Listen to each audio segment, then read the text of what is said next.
Well, I have a sense that among the Dagara people there is a real concern with the soul, the evolution of the soul or spirit of each person who is born into that village. That's correct. I would imagine a sense of some kind of purpose of the Dagara people themselves. Yes, that's true. This, the function of the soul is extremely carefully examined, because the soul is not an entity that has a start and an end. The soul is in constant orbital mode between the land of the ancestors and the land of the tribe. And so what happened is that the general impression that they give to the soul is that it goes to the ancestor in order to recharge itself and to build up a purpose or a plan, then takes on a spacesuit, enters the cosmos, into the tribe, execute that mission, then return back to brief or debrief among the ancestors, and to receive again new charges, new mission to be performed here. Now, of course, in the Western world, there is some small amount of scientific interest in this question of the nature of the soul and the nature of other dimensions with which we interact. And in some cultures, like the Tibetan culture, there's a very evolved knowledge. But I sense that in your community, the Dagara people have also developed a highly evolved working relationship between the world of the tribe and the world of the ancestors. In fact, that's a kind of rhythm, that is a spiritual rhythm that the village live by. In other words, it determines the whole cultural fabric, and as well as the nature of the interaction between member of the same village, member of the same tribe, etc. Because the kind of respect which is given to the soul is the same as the respect that is given to the ancestor, because soul means an ageless entity that is preparing itself to bring a substantial contribution to the betterment, to the stability of a community, a given community. In this case, it's either a village or an entire tribe.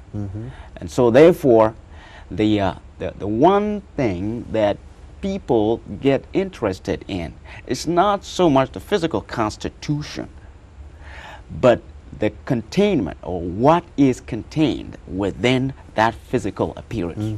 Because that is the one that contains the truth, the information that lead to the exact identity of the kind of physical appearance that we have in front of us.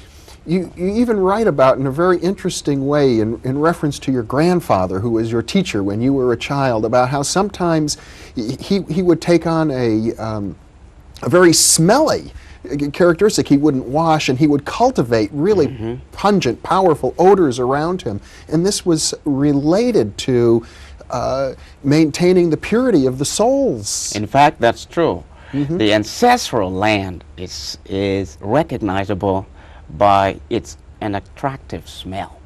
It's unattractive. An attractive smell. Yes. And anything that smells bad, in other words, is something that is reminiscent of the proximity of such a world. Therefore, it is not uncommon to see elders who, therefore, are said to be moving slowly toward embarking for that world, to actually do their own dress rehearsal in terms of scent, negligence of physical appearance, simply because of their gradual greater and greater focus on matters pertaining to the soul. Yes. And of course, those of us who are still in the growing process find that quite repulsive, to say the least. And that translates, of course, the difference between the young and inexperienced human being, as opposed to the one that has almost completed his journey and is about to go on and join hand with the ancestors. And well, it's just the opposite of sort of the conventional wisdom that cleanliness is next to godliness. Well, that's right. That's right.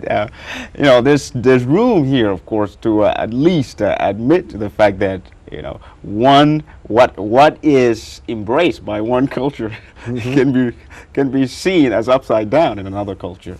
And in my village, of course, the tendency for the elders, of course, to be very cold in front of very correct physical appearance translate the fact that that appearance is more connected to a desire to stick around here, to stick around in this area, than a desire to actually show attraction toward the other world. Yes. Your grandfather, who was your teacher, was also considered, would you say, a magician or a healer, a wise man? All of these things, I It's guess. actually, yeah, all of these things combined. You know, titles are very hard to come by in the village itself. But he was seen as one of the depository of the values of the ancestors, the values of the tribe. He performed a lot of healings on a daily basis on people, some of whom were coming from pretty far away, outside of the tribal limits, the village limits was most of the case. But he was also a person who was very versed in what I will call the science of magic, who knew how to surveil, for instance, the farm from his room. The farm was 8 miles away. And at night, for some reason, he had forgotten to sleep, and he would sit there and look through a clay pot full of water. And while you would see water, he would see the whole picture of the farm. And that, of course, if you want to look at it from a purely Western point of view, that's magical. It's like crystal gazing. Well, that's right. It's like crystal gazing.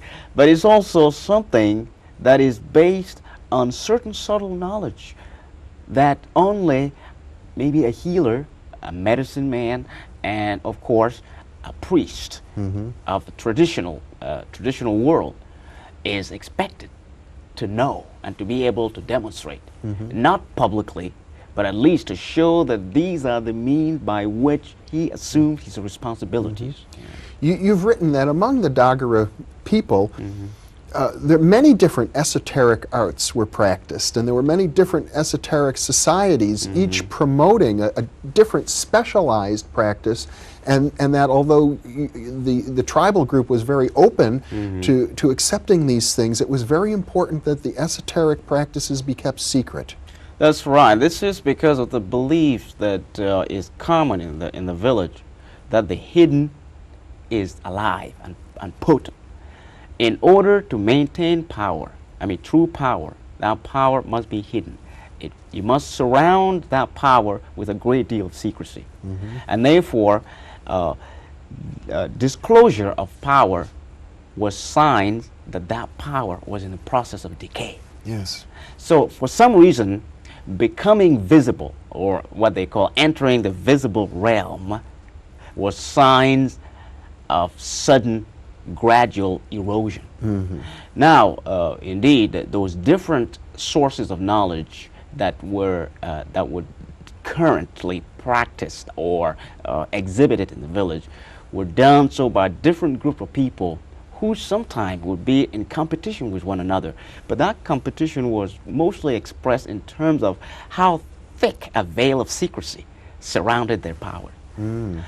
But within this different magical association, if I may use that term, there was a certain kind of innate knowledge of the other having something that the one need. And so there was this constant spying of one another for a little bit of the secret that the other possessed. So it's really a very complex situation, because one never knows what is going on under the water. On the surface, everything looks fine, but underneath, where all the powers are wielded and played around. It was an extremely complex world indeed.